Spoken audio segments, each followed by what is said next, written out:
So ngayon mga ka-travel ay papunta tayo sa meeting.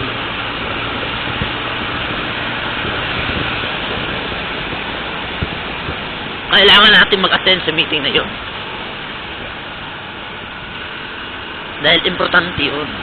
At buwan-buwan yun ginagawa ang meeting na yun. Nagahan ko lang yung pag-alis ko para pagdating doon ay magiging fresh tayo. Sayari na! Sayari na!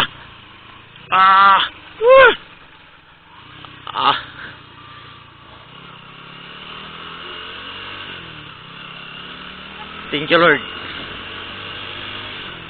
Muntikan ako doon.